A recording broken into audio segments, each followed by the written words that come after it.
यहां पर इलाहाबाद हाईकोर्ट ने इंदिरा गांधी जी के चुनाव को निरस्त कर दिया, अमान्य किया और उन्होंने संशोधन से प्रधानमंत्री पद की न्यायिक जांच पर भी प्रतिबंध लगा दिया। आपको जो करना है वो करो, कोई न्यायिक जांच नहीं है।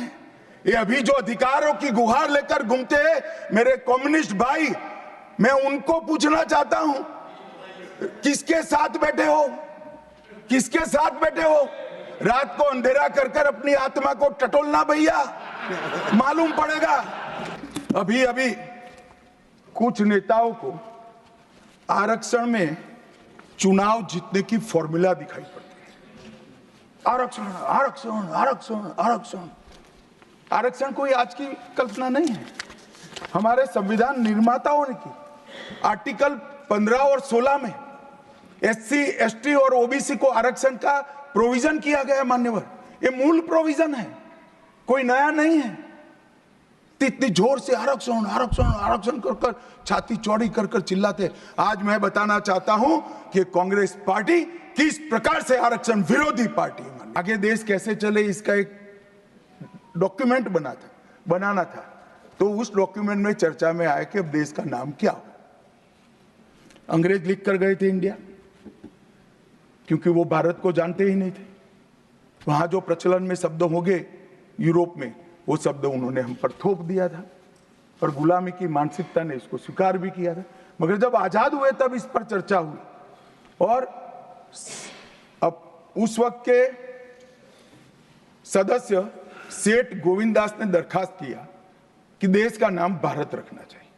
उस वक्त जवाहरलाल नेहरू ने कहा कि पीछे देखने की जरूरत नहीं है, भविष्य की ओर देखिए। और मान्यवर, देश के नाम के अंदर इंडिया भी रहा, भारत भी रहा। अभी कुछ राजनेता आए हैं, 54 साल की आयु में अपने आप को युवा कहते हैं और ये घूमते रहते हैं, संविधान बदल देंगे, संविधान बदल देंगे, संविधान बदल देंगे।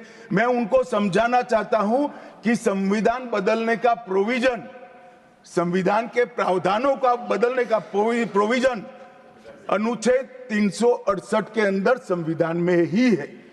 और मैं आज फिर से एक बार कहना चाहता हूं, थोड़ा ज्ञानवर्धन भी हो जाए किसी का।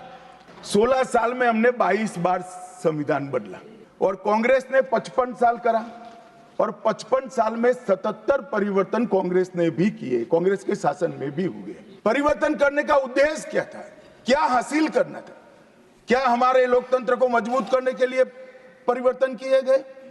क्या हमारे जिनको अधिकार नहीं है ऐसे लोगों को समकक्ष अधिकार लेने के लिए परिवर्तन किए गए, या अपनी राज्य सत्ता को टिकाने के लिए परिवर्तन? आजकल करते हुए मुझे 30 साल हो गए विधानसभा और लोकसभा राज्यसभा में बैठे हुए। संसद में भाषण करने का मेरा अनुभव है मान्यवर। वो विरोध तभी कर सकते हैं जब मेरी बात सच न हो। अगर मेरी बात सच नहीं हो तो बताए वो संविधान संशोधन नंबर 1, अब सुनिए, संविधान संशोधन नंबर 1 वो अभिव्यक्ति की आजादी को कर्टेल करने के लिए ही लाया गया था। और आज ही मुझे किसी शायर ने दुष्यंत कुमार की पंक्ति भेजी है इमरजेंसी के लिए। मैं ज्यादा भाषण इमरजेंसी पर करना नहीं चाहता, परंतु मैं जरूर कहना चाहूंगा।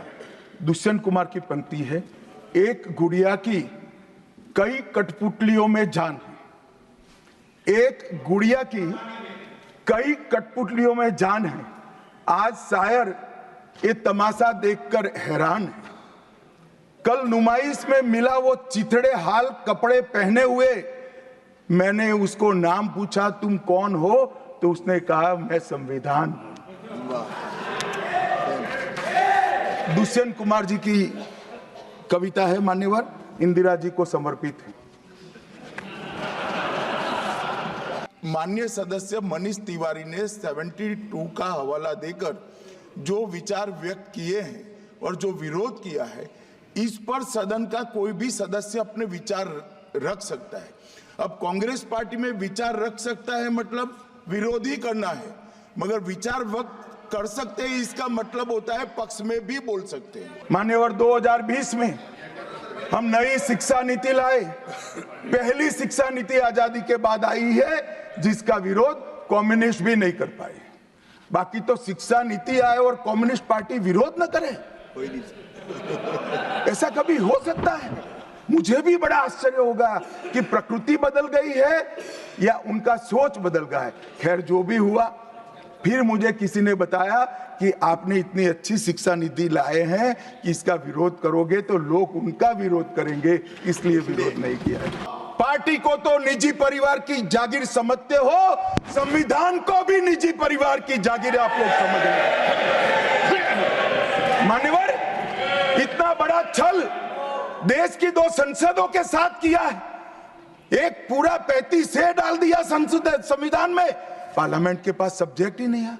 देश का भूभाग दे दिया, पार्लियामेंट के साथ विषय ही नहीं आया। किस प्रकार से आपने संविधान के साथ खिलवाड़ किया है, किस प्रकार से आपने देश को चलाया है।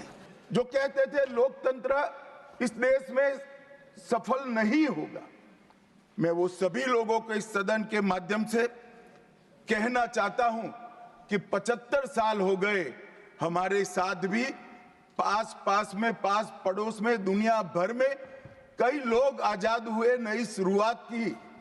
वहां कई बार अकस्मात हुए, लोकतंत्र सफल नहीं हुआ।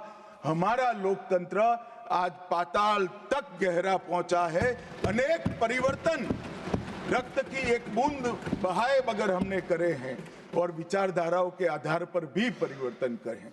अनेक तानाशाहों के गुमान, अभिमान और अहंकार को चूर चूर करने का काम इस देश की जनता ने किया है, मगर लोकतांत्रिक तरीके से किया है।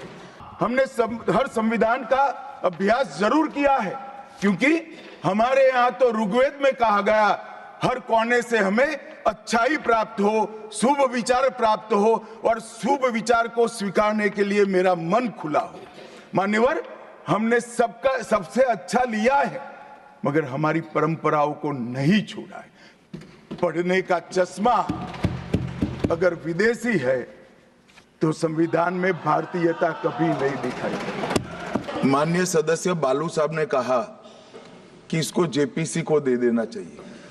जब ये संविधान सुधार का विधेयक, संवैधानिक संशोधन जब कैबिनेट में चर्चा में आया, तब प्रधानमंत्री जी ने स्वयं मंशा व्यक्त करी थी कि इसको जेपीसी को देना चाहिए। इस पर विस्तृत चर्चा सभी स्तर पर होनी चाहिए। इसलिए मुझे लगता है कि इसमें सदन का ज्यादा समय जाया करे बगैर, अगर मंत्री जी कहते हैं कि इसको जेपीसी को सौंपने के लिए वो तैयार है, तो जेपीसी में सारी चर्चा होगी और जब जेपीसी के रिपोर्ट के आधार पर कैबिनेट इसको पारित करेगी, तब भी फिर से चर्चा होनी है। तो मैं मानता हूं कि माननीय मंत्री जी अगर जेपीसी में रखने की इच्छा व्यक्त करते हैं तो यहीं पर एक चीज समाप्त हो जाएगी। देश के भविष्य, देश चलाने के नियम और देश की परंपरा को समाहित करते हुए देश को आगे ले जाने का संकल्प इतनी विस्तृत चर्चा के बाद बना। 13 समितियों में कार्य विभाजन किया गया, 7 सदस्यीय ड्राफ्टिंग समिति बनी और जनता के अभिप्राय के लिए भी शायद ही दुनिया का कोई ऐसा संविधान होगा जिसका ड्राफ्ट पूरी जनता को कमेंट्स के लिए दिया गया और कमेंट्स पर भी बहुत डिटेल चर्चा कर उचित बदलाव भी किए गए। इतनी लोकतांत्रिक